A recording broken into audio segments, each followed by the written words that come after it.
friend, and welcome back to my channel, Blue Nose Trading. My name is Tori Solis, and today I'm going to be testing matte black glaze from Penguin Pottery Matte Glaze series. I'm going to be testing this glaze on 8 different clay body test tiles, as well as on a textured white stoneware mug. This is a Cone 6 glaze that is listed as lead-free, non-toxic, and food safe. I'm so happy to let y'all know that Penguin Pottery reached out and sent me lots of their glazes to make test videos for this channel. Penguin Pottery is a small clay business located in Vermont. They include a lifetime warranty with their glazes, which is super rad of them. Penguin Pottery's commitment to working sustainably makes them one of my favorite collaborators. Sustainability is an important consideration for me as I go through my life as well. Thank you again, Penguin Pottery. I'm excited to test out all of these fun new glaze colors. Before I use any glaze, but especially a brand new glaze, it's important to make sure that the glaze is thoroughly mixed. You never know how long something might have been sitting around before it got to you. To make sure this glaze is unquestionably mixed, I'm going to be using my power drill with an egg beater attachment. This is my favorite way to quickly mix up my glazes. It's also important to poke around at the bottom of a glaze jar to make sure there isn't any extra mineral material clumped up down there. These Penguin Pottery glazes always seem to arrive pretty well mixed, but it's still important to mix yourself to ensure consistency and reliability. I'm going to be brushing glazes onto my test tiles. In most cases, I am brushing on my glazes. This glaze was formulated for brushing specifically. If you want to dip this glaze, Penguin Pottery recommends that you use a dispersing agent like Darvan. I brush my tiles in 1, 2, and 3 coats with the thickest coat at the top of the tile. I fire my tiles hanging on a high alumina rod to see how the glaze will perform on a vertical surface.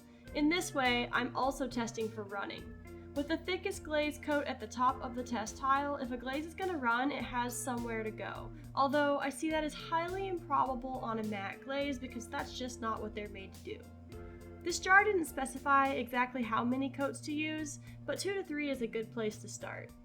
For the test mug, I'm going to try 2 coats of glaze. These matte glazes are pretty consistent and solid from Penguin Pottery, so I think this is a good place to start. I'm not really worried about this glaze running per se, because that's just not what matte glazes tend to do. I like to test glazes on lots of different clay bodies to get a rough idea of how a glaze is going to behave on different colors or surfaces. Everyone out there is working with different kinds of clay, and maybe one of these tiles can help you guess at what might happen for you. As always, I strongly recommend that you make your own test tiles in your own kiln. Fire your tiles exactly how you would fire your normal work. There are lots of different factors that go into how a glaze is going to turn out. The best way to see how a glaze is going to work in your kiln on your clay with your application is to do your own testing. First up, let's look at this textured white stoneware mug. At 2 coats, this is a solid cold black. I say cold because this black feels like it leans towards a blue to me. Black isn't a real thing, especially when it comes to pigments. It's usually an ultra dark brown or blue, so warm or a cold black. This is a cold black because I feel like it leans towards blue instead of brown. The surface is a smooth matte with a slight pinning in areas where it pooled. I'd say this pinning is typical of most matte glazes. They just don't tend to have that glossy flow to smooth over any imperfections that could occur. Thick application can sometimes get weird with these glazes. There might be some firing schedule magic to solve this issue, or it could just be the clay body, or it could be a mixture of both. In any event, it isn't something that ruins anything per se, it's just something to be cautious of if you're applying thickly to a food surface, such as maybe the bottom of a mug where this glaze could pool. On my white stoneware test tile, this glaze is a thick buttery matte finish. It has a solid coverage that seems to work best at 2 to 3 coats. You have to be careful with how you brush to avoid lines with this glaze. It seems that at 3 coats the brush lines are pretty much eliminated, but this thicker application could lead to pitting issues, so more testing would be needed. This glaze is similarly consistent on the Laguna B mix tile. The surface is a buttery cold matte black.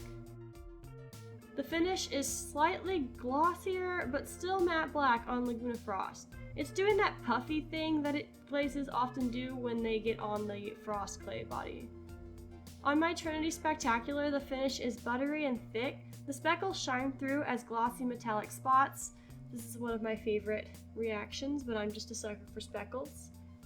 On the surface of Laguna Speckled Buff, it is matte black, but a bit more textured than some of the other tiles. Thicker application seems to work better for coverage on this body. The speckles show through as tiny pepper flecks of metallic. The red stoneware tile has a rough finish that I would say is not ideal. This isn't surprising because, like I said before, matte glazes don't heal themselves well. The darker clay bodies just burn off more gas and junk in general while cooking. Though this tile surface is still a pretty workable surface, it didn't blister and peel or anything. I just think that careful attention to application is going to be needed on darker clay bodies. This glaze on Industrial Minerals Company Dragon Fruit clay body is puffy and buttery, but overall it's a solid matte black. The speckles seem to sort of shine through, but they're mostly muted. This glaze probably just isn't going to work on Laguna B3. This tile is blistered, pitted, and crawling. This doesn't surprise me as the surface started to get uncomfortable on red stoneware. Black clay bodies are very hard to glaze. Thankfully, it seems like it would be a pretty silly idea to glaze a matte black clay body with a matte black glaze, so this test was mostly for science. All around, this is a solid blue-leaning matte black glaze. It performs well on white to buff clay bodies. The more stuff you have in your clay body in general, the more uncomfortable this glaze seems to fit. Results can vary widely from clay body to clay body, so I strongly recommend that you do your own test, especially if your plans involve a brand new glaze. Thank you so much for tuning in this week. I hope you enjoyed learning more about this glaze and can make use of this information in your own studio. If you'd like to help support my channel so I can get more glazes to test for you, consider becoming a supporter of my channel at patreon.com/bluenosetrading. If you'd like to see all of my ceramics I currently have available for sale, visit my website, bluenosetrading.com. If you want to stick around for a weekly art video, be sure to subscribe to this channel, Blue Nose Trading. I post a full-length art video every Friday at 5:30 p.m. Central Time and daily art shorts. Thank you again, Penguin Pottery Supplies, for sending me the glazes to make this test video for everyone, and thank you for being here till the end of the video. Remember that you have great ideas that are worth exploring, drink lots of water, and I will see y'all next week.